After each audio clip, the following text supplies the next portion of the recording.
Hey, what's up, everybody? Welcome back to the channel. College Ball J Dog.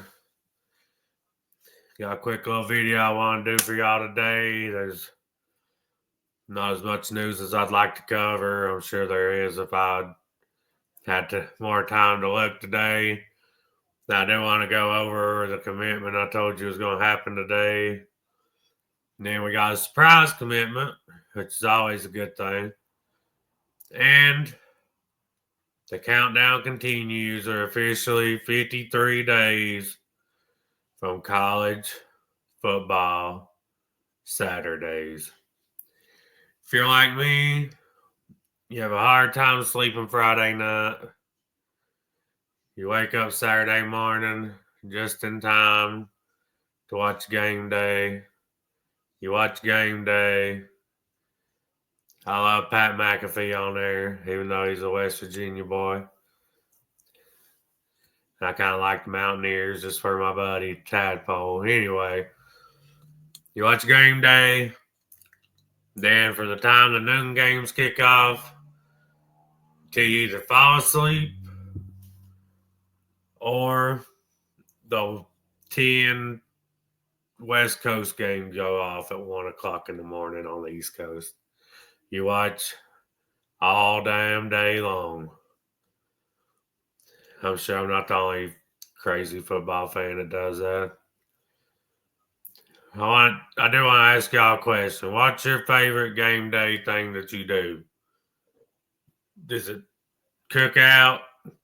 You got any ritual? Our ritual in my family is wear the same outfit every Saturday until we lose. I always go to the store. I buy me, or I buy it off the internet, whichever.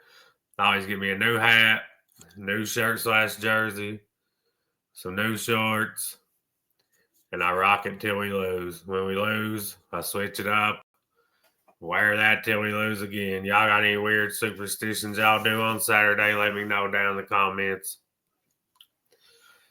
Down here in the bottom left on y'all's screen, like and subscribe, please. I appreciate y'all taking the time out to watch these videos.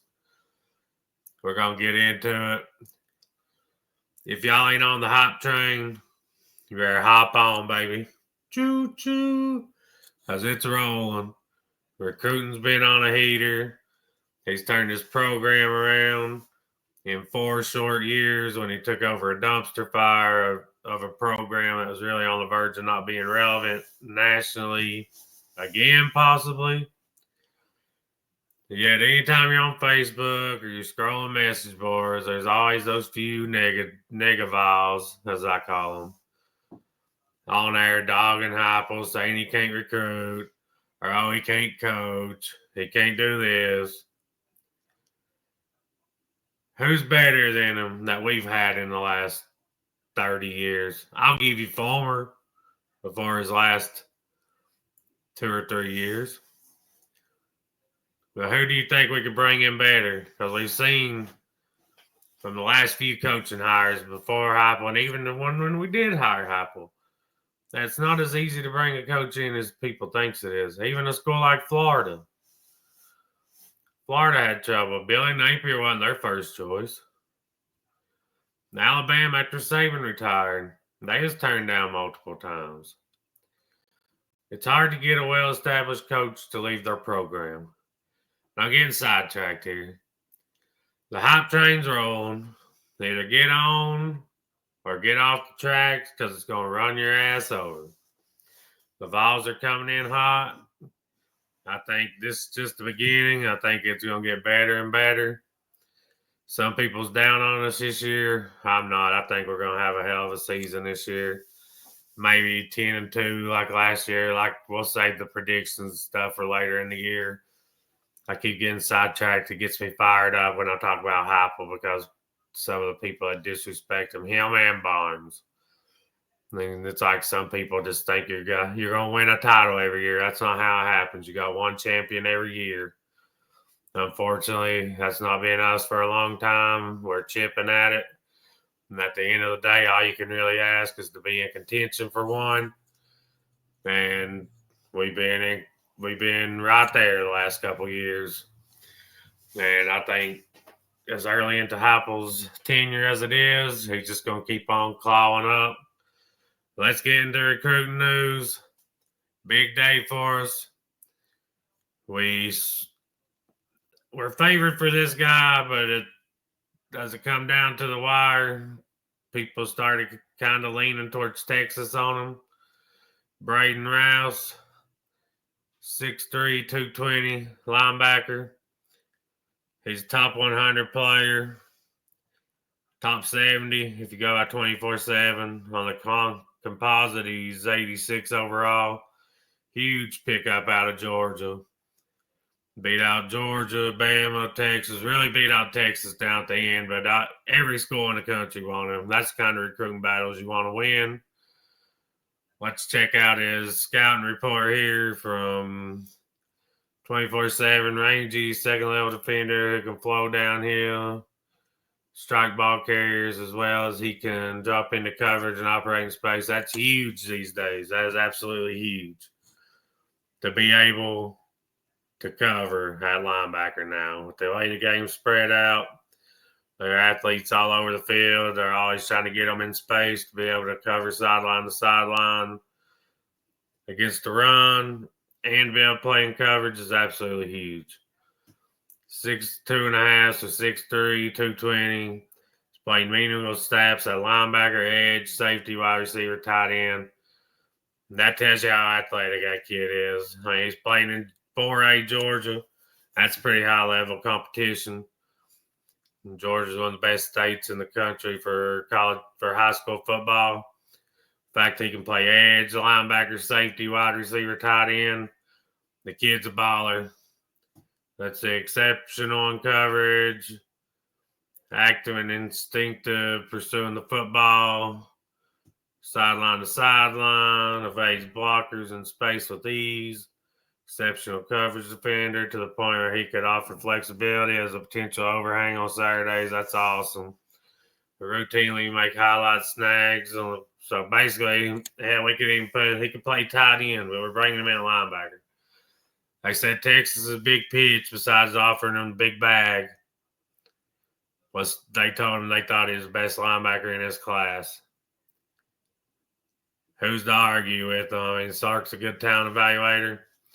Heupel wanted him bad. We've been literally the leader for him since day one, honestly. We was one of the first, maybe the first school to come calling. I think that's really what helped us land him. Should be viewed as a situation and scheme versatile chess piece who should be able to stay on the field in all scenarios. Projects as an eventual high major impact player with long-term NFL potential.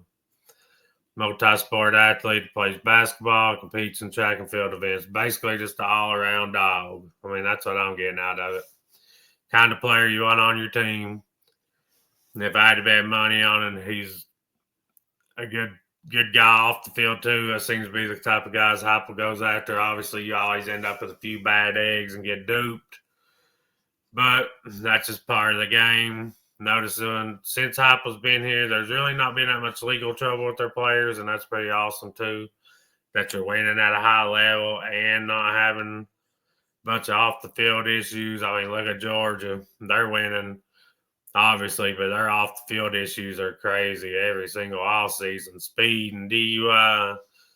It's all speeding. Even after they had the wreck where it killed the staffers and players, man, they still just keep on. It's crazy. And Kirby does nothing about it. Some people take up for him. Josh Pate's my favorite YouTuber. And he said, Kirby brought these people in, talked to them about it. He ain't suspended them for enough games. He handles it internally. If he sent a message to a good player and sat him on the bench for half the season or kicked him off the team, I guarantee you that crap will come to an end real quick. Right now, coaches are scared to discipline players because you piss off a player now, what happens?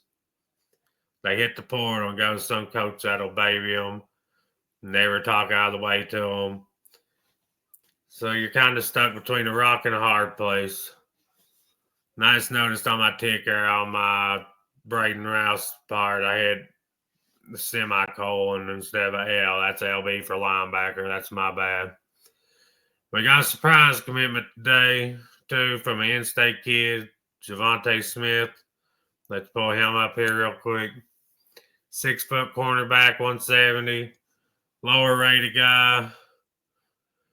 I'm pretty sure he's a take with the scholarship limit going up. Instead of you don't have walk-ons anymore. Everybody on your team's on scholarship. So you can take a flyer on guys like this that's got potential. They're athletic. You think you can coach them up.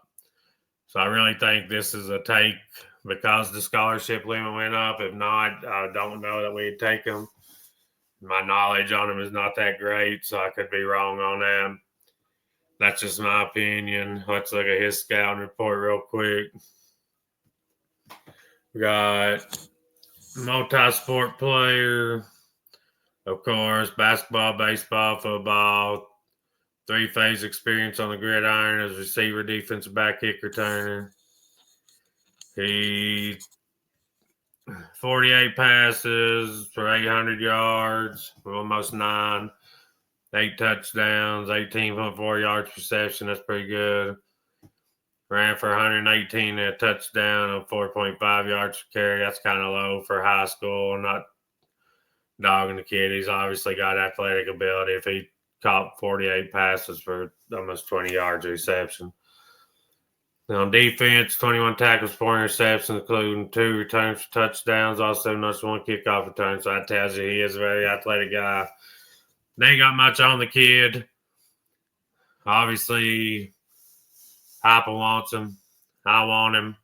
I do feel like he's just a guy we're kind of bringing in on a whim here because you got 105 now instead of 85, no walk-on. So you take a flyer on a kid like that, especially an in-state kid that wants to come be a part of your program. There's another thing I was going to bring up on here, and I forgot to add it. Let me see if I can find it real quick. It's a list of top fight songs. I think this is it right here.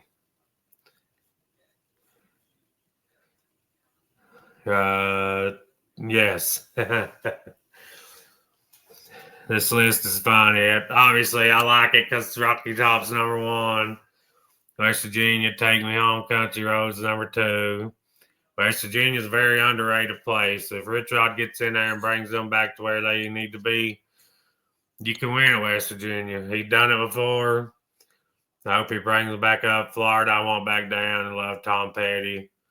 Hate the Gators. So I'd have them not on my list at all, just for the hate. This is the one that cracks me up. Best college football stadium song traditions. It's got Dixieland Delight, and it's got Tennessee beside of it. If you don't know, that's Alabama's song they play in their stadium.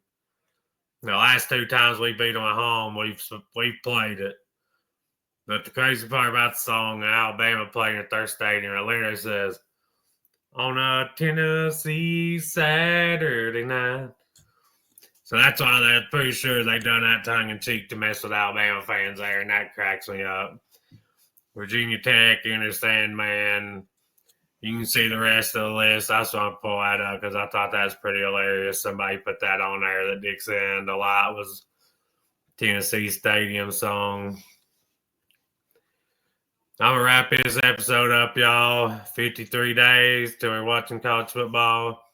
I appreciate y'all watching. Make sure you hit that like button, subscribe button, share with your buddies. Like I said, your mom, your dad, your aunts, your uncles, your stepdaddy, your stepbrother, your greasy granny. It don't matter. Share, like, subscribe, build this channel up with me.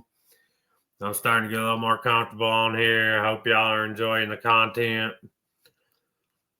And I hope y'all have a good night, good day. As usual, go Vols, baby.